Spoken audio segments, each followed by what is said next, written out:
Hey everybody. So one of the things that I wanted to do when creating this YouTube channel was to talk about some of the most common moves that I use in my class and to kind of break those down a little bit slowly. So the first thing I want to talk about is a salsa step. So you're going to come up, back, okay? Up, back. Eventually you become comfortable enough to do kind of a figure 8 with your hips, and you kind of come back. The most common way that I do it a lot of times is side to side. So if you just take a right step and a left step, you kind of change the weight on your foot. That's a good way to start. Then eventually you'll roll your hips and come back. Okay? Another common thing that I do is I kind of call it, I don't know what it's called, but I call it kind of the 1, 2, 3 step. So I'm going to do 1, 2, 3, change legs. 1, 2, 3, change legs. Bring our foot up and then take a slide. I do a lot of slides. So especially in a lot of the warm-ups, so you'll see us take the foot up and then slide. And then you'll take the foot up and then slide. Okay? So that's why it's important to wear shoes with not a whole lot of tread, or if they had tread, that they're worn down pretty good, because you don't want to get hurt. So another common move that I want to talk about is the hip rock. And I do that a lot by bringing your heels inward. So you're going to rock over here and bring your heel in. Rock over here, bring your heel in. So a little bit sped up, it looks like this, right? So all you're doing is kind of going to the side, then you bring your heels into it. Okay? One of the things that people have asked me a lot, and that people seem to have challenges with, is how to make your hips roll. And in a dance hall kind of situation, that's called whining. Not whining like, oh, mom. But whine is how to whine is how it's called. So you're going to have your toes pointed out and your knees pointed out, and your knees are slightly ahead of your ankles. And you're going to do it like a clock. So you're going to do your hips up 12 o'clock, 3 o'clock, 6 o'clock, 9 o'clock, back to 12. Okay? So you're going to do 12, 3, 6, 9. 12, 3, 6, 9. And then eventually you kind of make that gel together. So you're going to do this. You want to make sure that only from the waist down are you moving. Try not to move your ribs or your upper body. So you're going to just be doing like a clock. 12, 3, 6, 9. Okay? And then, like on Trinity Them Girls, I'm doing my arms like this when we do it. And sometimes a more advanced step is to move that leg while you're kind of doing it. And if I'm going counterclockwise, then I might also do that. Okay? Body rolls. I like to think of it as somebody peeling me down. So if I peel myself down and go. One level at a time. You want to keep your abs tight.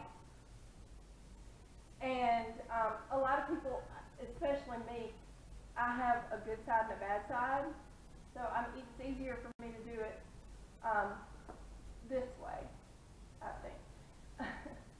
So then I also do, like on Fancy and a lot of the dances, like Uptown Funk, where I'm doing kind of a reverse roll. So I'm actually doing my roll, but it's like I'm coming back up. So a good way to practice that is to get into a body roll and bring yourself back up. So if I do it front way, I'm doing it like that.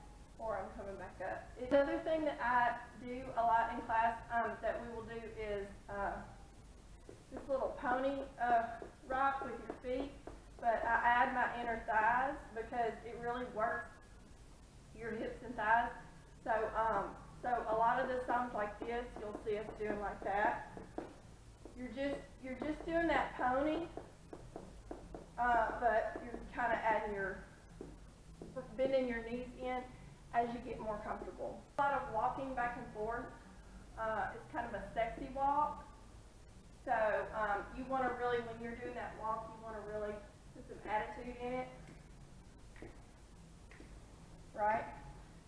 Then back. You do a move that goes along with the 1, 2, 3 change feet.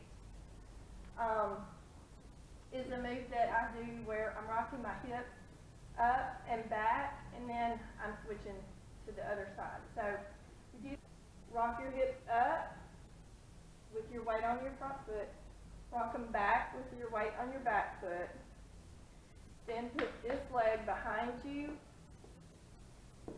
switch legs, okay? So then you're rocking up, back, 1, 2, 3, up, back, 1, 2, 3. So sped up, and with the arms, it's going to kind of be like up, back, 1, 2, 3, up, back, 1, 2, 3. Okay. Engaging your abs is very important when you're doing dance fitness. You want to find a way to really engage your abs and your core, but still breathe. I know when I started taking Zumba classes and things like that, I had the hardest time remembering to breathe while I was trying to hold my stomach in. So that's something you really want to try and focus on and remember to do. You will get a lot of benefit out of that. You'll really start to feel the different movements that we do if you can just remember to hold in your core and breathe while you're doing it. We do a lot of squats in class, squats and planks. I add a lot of fitness maneuvers, things that I've seen like in Insanity or boot camp that, because we're not just dancing, I really want you to reach your fitness goals in a way that's fun. So that can be kind of complicated because we're trying to do it to the beat of the music. So one of the things I want to say about when you squat is you really want to try and think of it like you're sitting back in a chair, and you don't want your knees to go over your toes, okay? So you don't want to lean forward, and you don't want to just barely do it because that's not going to really get you the benefit that you want. You want to really get down there and sit like you're sitting on a chair. Another thing that we do a lot is planks. Sometimes we even do push-ups. If someone has an injury or an issue that prevents them from getting on the floor, I don't encourage anybody to hurt themselves. But if you're able to, you can replace that with squats, like I say in class. But if you're able to get down on the floor, it would really be beneficial to you to try and do that, because doing a plank exercise works the entire front part of your body. So a lot of times we'll do it in a count. We'll go down 1, 2, 3, 4, and you hold. We're not doing a traditional plank on our elbows because there's no way to get back up in time to catch the beat of the music, right? So when you get ready to come back up, you're going to do 1, 2, 3, 4, 5, 6, 7, 8. Your arms, okay? I do add arm movements to all of my routines, but I always say that as long as you're moving and enjoying yourself, don't get too caught up in the arm movements, okay? Because I really want people to have fun and just do their best. But it is important to move your arms, move your entire body while you're dancing. It's important to put your all into it, to not just walk through the moves, but as you get more comfortable to really, dance harder, go harder, because you're gonna get the maximum benefit if you put the maximum into it.